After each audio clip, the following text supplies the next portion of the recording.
কবরের জিন্দেগি কোনো রকম কাটার কোনো সুযোগ নেই। হয় ফারিকুম ফিল জান্নাহ ওয়া ফারিকুম ফিস সাঈর। আল্লাহ বলেন, ও বান্দা, দুনিয়াতে মাঝামাঝি চলা যায়। কেউ ভালো থাকে, কেউ মন্দ থাকে, কেউ আবার ভালো মন্দ দুটো মিলিয়ে থাকে। কিন্তু কবরের জিন্দেগি, হাসরের জিন্দেগি এত কঠিন।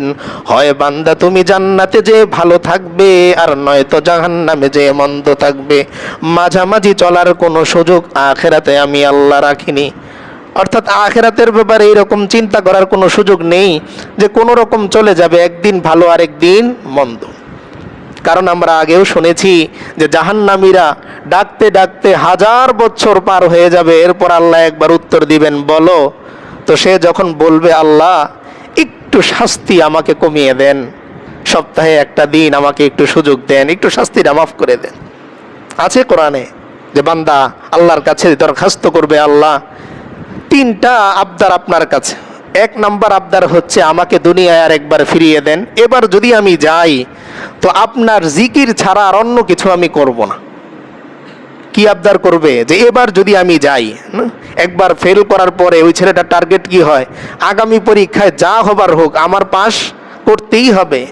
তো হাসরে যখন বান্দা জাহান্নামী হয়ে যাবে, জাহান্নামে পড়তে থাকবে, তখন হঠাৎ করে সে আল্লাহকে ডাকবে। তো 1000 বছর চলে যাবে, এরপর আল্লাহ একবার সাড়া দিবেন, বলো। তো জাহান্নামী বলবে, আল্লাহ আমাকে 3টা আবদারের যে কোনো একটা আপনি পূরণ করেন। 1 নাম্বার, আমাকে আপনি দুনিয়াতে ফিরিয়ে দেন। এবার যদি আমি যাই, নামাল সালিহা, শুধু নেক কাজই করব, সারা দিন শুধু জিকির করব, 1 সেকেন্ডের জন্য আপনাকে আমি ভুলবো না। আল্লাহ অপশন ক্রস করে দিবেন। 2 নাম্বার অপশন, সে বলবে, আল্লাহ একটু আযাবটা হালকা করে দেন, একটু সহ্য হয় না, একটু হালকা করে দেন। আল্লাহ এটাও ক্রস করে দিবেন।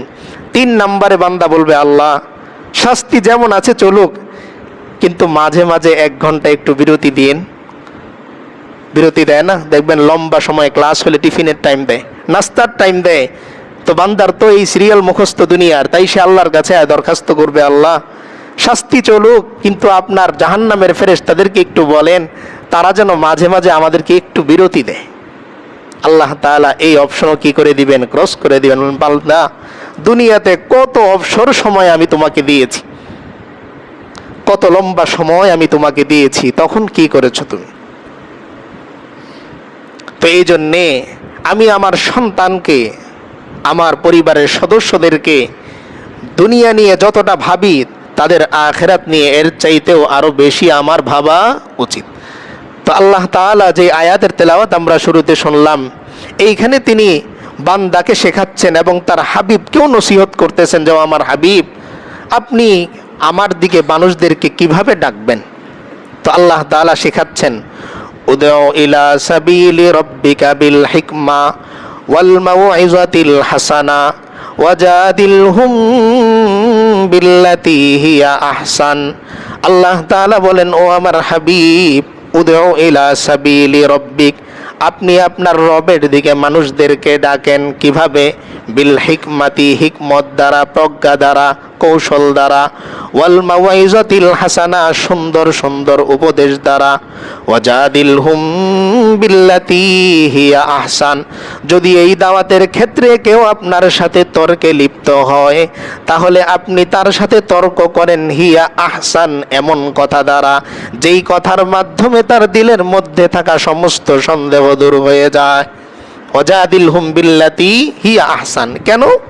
এরপরে আল্লাহ তাআলা বলতেছেন, ইন্না রাব্বাকা হুয়া আ'লামু বিমান দাল্লা আন সাবিলি ওয়া হুয়া আ'লামু বিল মুহতাদিন।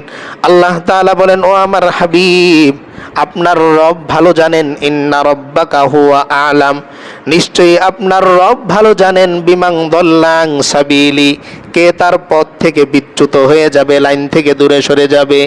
আবার ওয়া হুয়া আ'লামু বিল মুহতাদিন,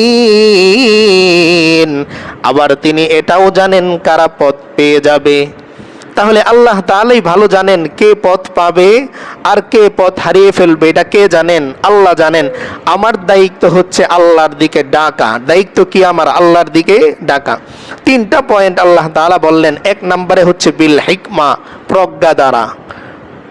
তো আশরাফ আলী থানভী রহমতুল্লাহি আলাইহি উনি বলেন যে একজন মানুষ যে দাওয়াত দিবে তার মধ্যে এই তিনটা গুণই থাকতে হবে। কয়টা গুণ?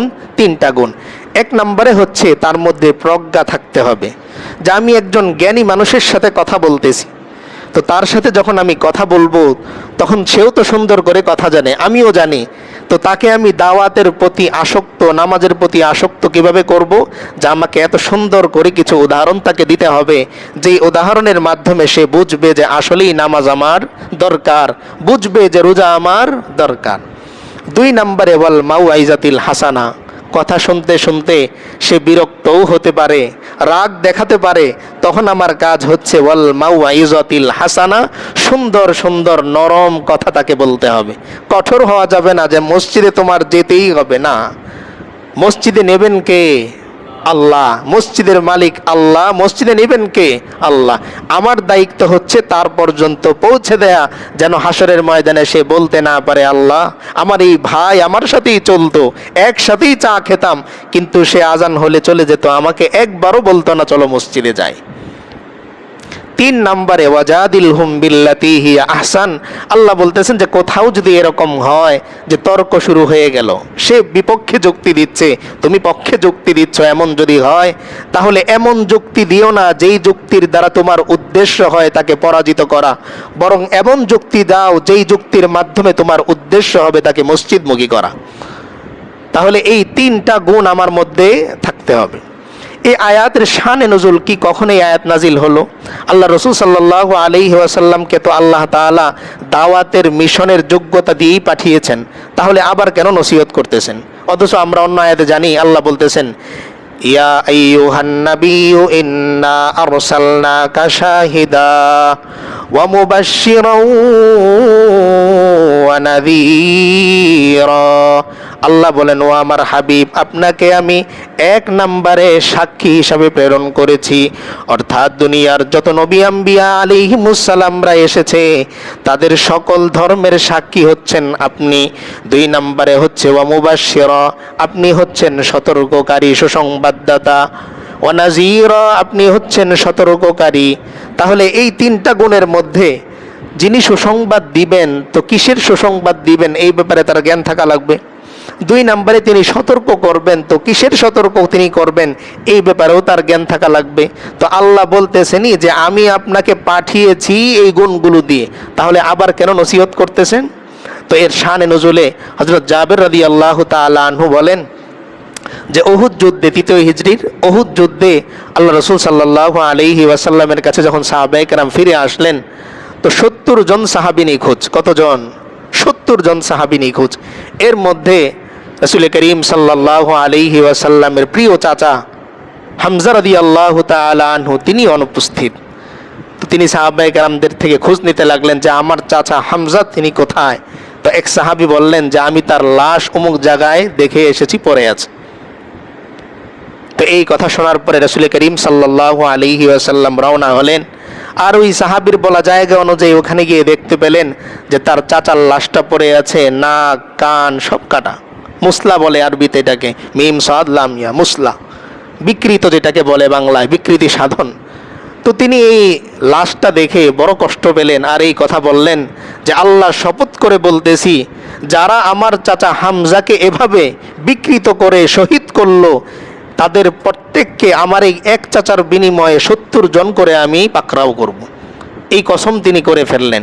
তো আল্লাহ তাআলা সঙ্গে সঙ্গে এই আয়াত নাজিল করলেন, উদেউ ইলা সাবিলি রব্বিকা বিল হিকমা, যে ও আমার হাবিব, দাওয়াতের কাজ করতে যেয়ে চাচা হারাবেন, দাওয়াতের কাজ করতে যেয়ে বাবা হারাবেন, মা হারাবেন, ভাই হারাবেন, কিন্তু প্রতিশোধ পরায়ণ আপনি হতে পারবেন না, কারণ আপনি তো কাজ করেন আমার জন্যে, আর যারা আপনার থেকে হারালো তারা হারিয়েছে আমার জন্যেই, তাদের প্রত্যেককে আমি আল্লাহ শাহাদাতের মর্যাদা দিয়ে হাসরের ময়দানে গ্যাপ পূরণ আমি আল্লাহ করে দিব। কতটা প্রিয় ছিলেন হযরত হামজা রাদিয়াল্লাহু তাআলা আনহু। তার ইসলাম গ্রহণের কাহিনীটাও খুব আজীব। অন্যান্য পরিবারের সদস্যদেরকে আল্লাহ রসুল সাল্লাল্লাহু আলাইহি ওয়াসাল্লাম অন্তত কিছু সময় ধরে দাওয়াত দিয়েছেন, কিন্তু হামজা রাদিয়াল্লাহু তাআলা আনহু নিজ থেকে গ্রহণ করেছেন। যে তিনি শিকারে গেলেন, শিকার থেকে আসতেছেন, তো পথিমধ্যে ওনাকে সংবাদ দেয়া হলো যে আপনার ভাতিজা মোহাম্মদকে তো আবু জাহেল খুব গালাগালি করেছে, বংশ তুলে গালাগালি করেছে। তো তিনি শুনে রাগ হলেন, তার হাতে তীর ছিল শিকারের। তো তিনি তীর নিয়ে সঙ্গে সঙ্গে বাড়িতে না যেয়ে চলে গেলেন আবু জাহেলের কাছে, গিয়ে জিজ্ঞেস করলেন, আবু জাহাল, তুমি নাকি আমার ভাতিজা মোহাম্মদকে গালি দিয়েছ? তো তিনি কোনো কথা বলেন না। তো তার হাতে যেই তীর ছিল, তীর দিয়ে মাথায় বাড়ি দিলেন, দিয়ে বললেন যে মোহাম্মদকে যদি আর কোনো দিন তুমি গালি দাও কিংবা কষ্ট দাও, তাহলে আমি হামজা তোমার সামনে বলে গেলাম, তোমার দেহ থেকে মাথাটা আমি আলাদা করে দিব। এই কথা বলার পরে আবু জাহেল বলতেছে যে তোমার ভাতিজা তো বানিয়ে বানিয়ে সত্যের কথা বলে।